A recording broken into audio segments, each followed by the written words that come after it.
पुस्तकाचं नाव आहे अनवट मानकरायण. पुस्तकाची समीक्षा करणार आहे श्री गडवे. त्यांचं पूर्ण नाव अविनाश मधुकर गडवे, पण त्यांचं टोपण नाव आहे अवती. टोपण नाव बहुतांशी कवी लोक घेत असतात. अविनाश सरांचा भवताल अवतीभोवती आपण जाणून घेऊ. Avinash sir post graduate engineer असले तरी त्यांचं लिखाण अतिशय प्रचंड आहे. एका आंतरराष्ट्रीय कंपनीत असिस्टंट डायरेक्टर असूनही त्यांनी प्रचंड साहित्य सेवा केली आहे. मी तर नेहमी त्यांचा व्यासंग बघून खूप अचंबित होते. त्यांची साहित्य निर्मिती, काव्य संग्रह प्रकाशित अवतीगंध, फक्त तुझ्यासाठी. नंतर व्यावसायिक पुस्तक सुद्धा त्यांनी एक लिहिलेलं आहे, मॅन्युफॅक्चरिंग एक्सलन्स. कथा संग्रह अवतीरंग, फ्री की बाकी. आणि हे सगळं कमी पडत होतं म्हणून की काय, त्यांनी रहस्यमय कादंबरी सुद्धा लिहिली आहे. त्याचं नाव आहे जलसिंह. याशिवाय अनेक दिवाळी अंकांसाठी कथा कविता लेखन करतात. दुसऱ्यांच्या पुस्तकांना प्रस्तावना देणं हे त्यांच्याकरता अतिशय सोपं काम आहे. त्यांनी आतापर्यंत 50 पेक्षा जास्त पुस्तकांचा परीक्षण केलं आहे. त्यांच्या साहित्याला अनेक राज्यस्तरीय पुरस्कार प्राप्त झाले आणि म्हणून आपण त्यांना आमंत्रित करूया मानकरांच्या दुसऱ्या पुस्तकाच्या परिचयासाठी, समीक्षेसाठी.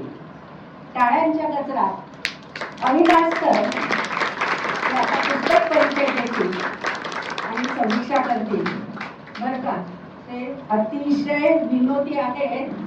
म्हणून म्हणते अविनाश सर, तुम्ही जे बोलणार आहात ना त्यावर आजची पुस्तक विक्री अवलंबून असणार आहे.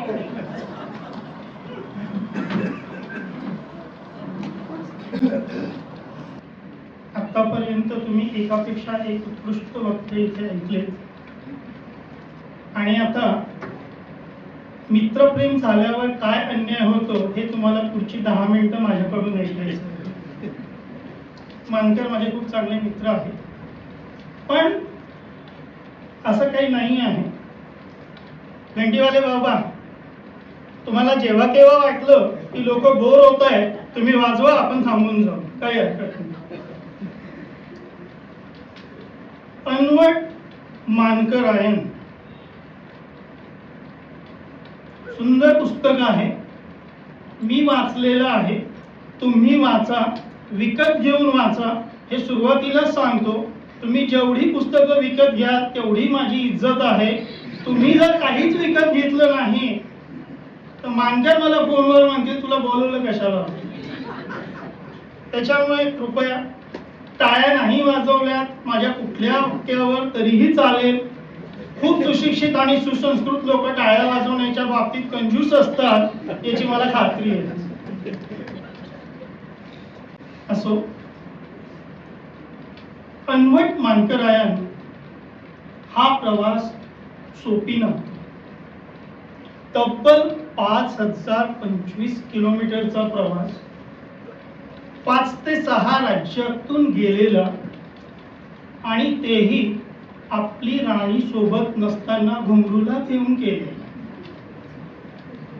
तुम्ही थोडे कन्फ्यूज झाला असाल तर मी सांगतो. आतापर्यंतच्या मानकरांचे हे जे सोलो प्रवास वगैरे म्हणतात ना, त्याच्यामध्ये एक गोम आहे.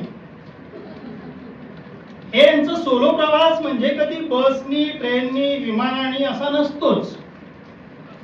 तो त्यांच्या राणी सोबत असतो.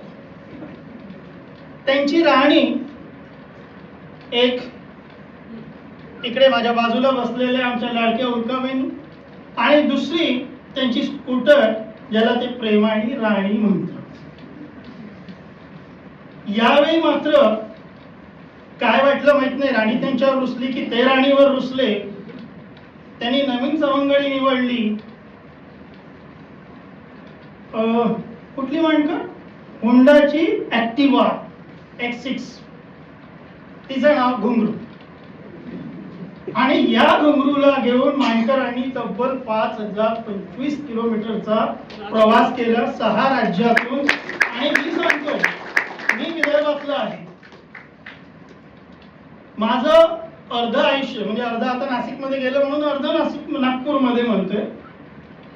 मी जेवढा विदर्भ बघितला नाही, मी जेवढं विदर्भाबद्दल सांगू शकत नाही, जेवढी विदर्भाच्या इतिहासाबद्दल मला माहिती नाही, तेवढी माहिती अन्वट मानकरायन या पुस्तकातून मी वाचली. आणि मानकर साहेब कृतज्ञ आहे त्यासाठी की माझा इतिहास तुम्ही मला समजावून सांगितला की बाबा तुझ्या आजूबाजूला एवढं बघण्यासारखं आहे जे तू आतापर्यंत बघितलंच नाही. काय असतं, हा सोलो प्रवास एवढा सोपा नसतो. आमच्यासारखी माणसं कधीच हिंमत करत नाही. कारण मांडकरांना जर विचारलं की तुम्ही हा सोलो प्रवास कसा करता, मांडकर म्हणतात मला त्याच्यात अनंताची अनुभूती येते. मी जेव्हा प्रवासाला बाहेर बघतो विश्व, अनंताची अनुभूती येते आणि तीच माझ्या आत असते. आम्हाला प्रवासाची भीती असते. आम्ही जेव्हा प्रवासाला निघतो आणि मानकर जेव्हा प्रवासाला निघतात ना, मला फक्त 3 गोष्टींचा फरक जाणवतो.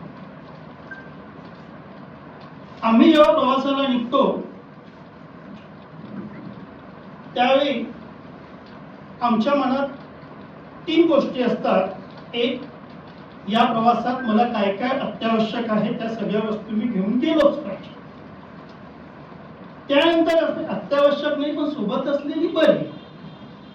आणि तिसरी असते गरज नाही पण चाललोच आहे तर ठेवू सोबत आहे जागा. या 3. आणि मानकर जेव्हा प्रवासाला निघतात तेव्हा त्याच्या अगदी विरुद्ध विचार करतात.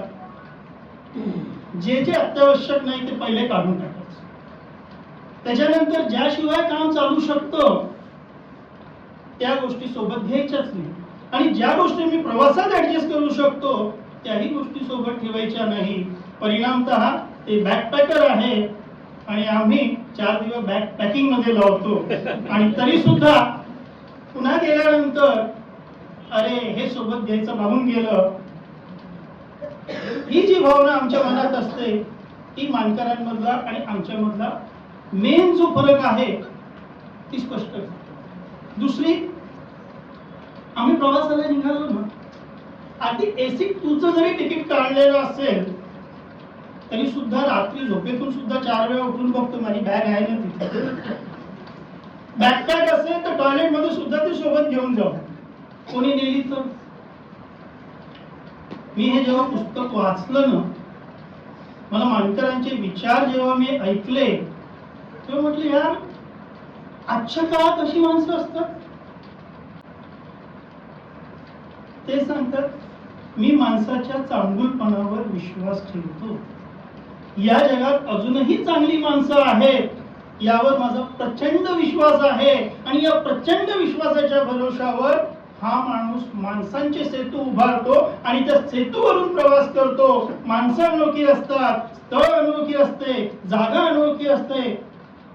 संवादाचे पूल जेव्हा तिथे बांधले जातात तेव्हा मांडकर तिथे आपला एक स्टॅम्प सोडून जातात. मी आलो होतो. आणि त्या ठिकाणी फक्त संवाद नसतो, असे काही ऋणानुबंध जोडतात, त्या कुटुंबाचा एक भाग बनतो.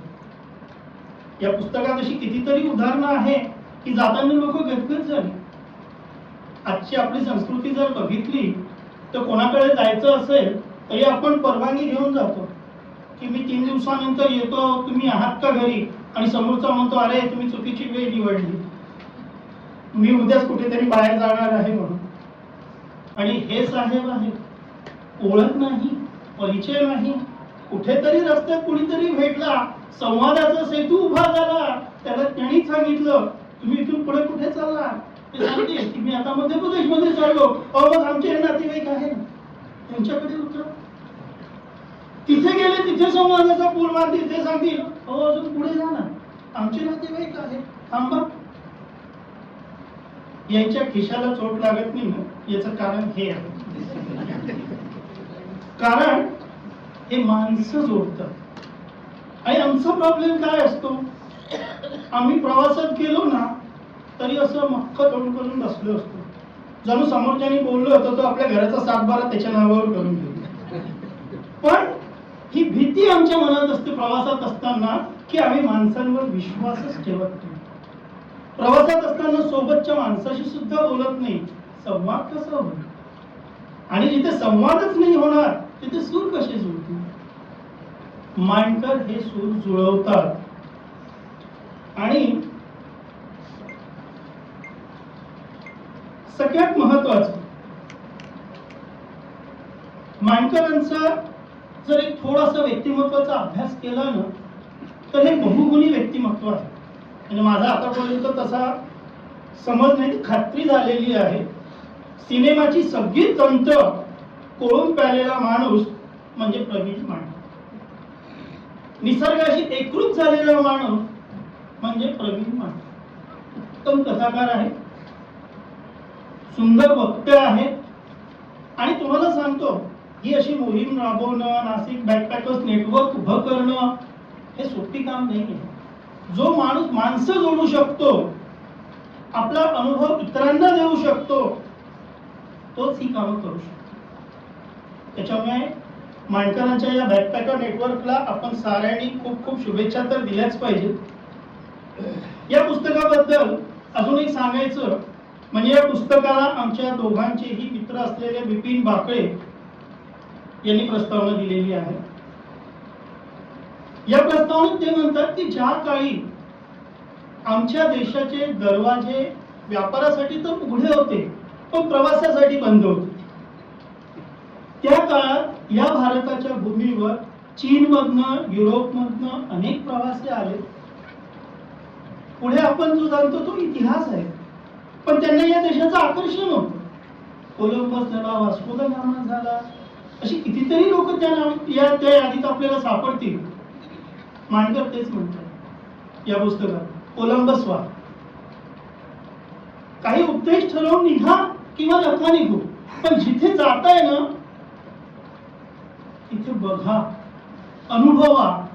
आम्ही काय करतो, आम्ही कुठेही कुठल्याही पर्यटन स्थळी गेलो की त्या पर्यटन स्थळांसोबत आपले 8-10 फोटो काढतो, फेसबुकवर, इन्स्टावर टाकतो की आमचा प्रवास तिथे संपतो. हे पुस्तक वाचलं त्याच्यात असंख्य फोटो दिसतील ज्यात मांडकर नाही आहे, पण तिथल्या भूमीचा इतिहास आहे. आणि मांडकर फक्त तो फोटो टाकून बाजूला होत नाही, मी इथे होतो, मागे जे दिसतं ते हे आहे, असं नाहीये. त्या वास्तूविषयी, त्या स्थळाविषयी, आत्ताच्या तिथल्या परिस्थितीविषयी, तिथे गेल्यावर काय फील होतं त्याविषयी ही सगळी माहिती याच्या पानापानांवर आहे. मी हे पुस्तक जेव्हा वाचायला लागलो, मला असं वाटायला लागलं की मी सिनेमा बघतोय, कथा ऐकतोय, त्या काळात गेलोय की काय. आणि ही जादू मांडकरांच्या सांगण्याची. एक 0 माईलचा स्टोर नागपुरात आहे, आम्हाला सगळ्यांना माहिती आहे. पण तसंच 0 माईल हिंगणघाट मध्ये आहे, या पुस्तकातून कळलं मला.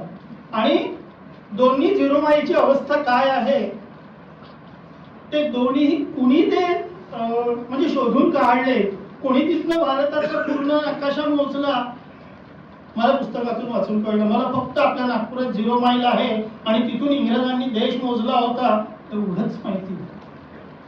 आणि हे असं साधं एक उदाहरण नाही आहे. जात पात, धर्म, भाषा या सगळ्यांच्या पलीकडे आपण जेव्हा जातो ना, तेव्हा खरं तर तिथला निसर्ग, तिथल्या वास्तू, तिथली माणसं, तिथली खाद्य संस्कृती या सगळ्यांशी एकरूप होतो. आणि ती एकरूपता म्हणजे अनवट मांडकर आहे. खूप सारी उदाहरणं आहेत. घंटीवाल्या बाबांनी बेल वाजवली, त्याच्यामुळे मी इथून पुढे जाऊ शकत नाही, पण एक आग्रहाची विनंती नक्की करतो, पुस्तक वाचा. मांडकर म्हणतात विश्वास ठेवा, खरं बोलतात. आणि पुस्तक वाचलं तर मी सांगतो, इथे जी लोक बसलेली आहेत किंवा जी ही पुस्तकं वाचतील त्याच्यापैकी 80 ते 90% लोक असतील की जे बॅकपॅकर म्हणून प्रवासाला निघतील. उरलेली जी 10% असतील त्यांना आपण मागतो, इच्छा आहे पण जाणं होत नाही म्हणून शेवटी मानकरांच्याच 2 ओळी सांगतो फक्त, पुन्हा नका बेल वाजू, 2 ओळी नंतर संपवतो. चलता रहूंगा पथ पर, चलने में माहिर बन जाऊंगा. चलता रहूंगा पथ पर, तो चलने में माहिर बन जाऊंगा. या तो मंजिल मिल जाएगी, या मुसाफिर बन जाऊंगा. ज्या टाळ्या वाजवल्या त्या अजून थोड्या जोराने वाजवल्या असत्या तर त्या माणसांच्या असतं जे ओळी माणसांच्या आहेत. धन्यवाद.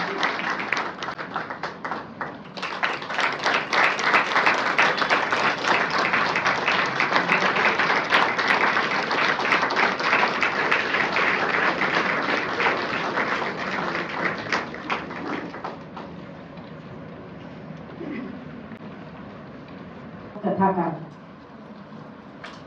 तर मंडळी, बॅकपॅकर प्रवीण मानकर यांचं दुसरं पुस्तक आज वाचकांच्या हाती देताना आम्हा सर्व कुटुंबियांना खूप खूप आनंद होत आहे. पहिलं आणि दुसरं पुस्तक आज येथे वाचकांसाठी उपलब्ध आहे. त्याचे मूल्य आहे 200 रुपये. हे पुस्तक लिखाणाच्या परंपरा सोडून छापलं गेलेलं आहे.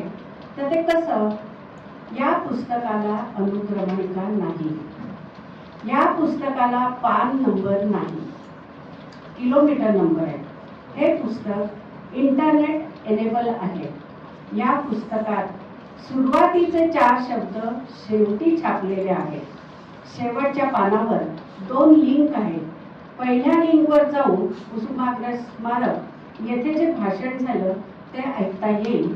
तर दुसऱ्या लिंकवर AI जनरेटेड चर्चा ऐकता येईल आणि बरंच काही. तर असो, नाशिक बॅकपॅकर्स नेटवर्कचे उद्घाटन झालेले आहे. तुम्हाला संकल्पना पण कळली आहे. पुस्तक प्रकाशनही झालंय आणि इथेच पूर्वार्धही संपलाय. आता जे नुकतेच फ्रान्सवरून बॅकपॅकिंग करून आले आहेत ते बॅकपॅकर श्री श्रीनिवास गर्गे आजच्या कार्यक्रमाचा उत्तरार्ध सजवणार आहे.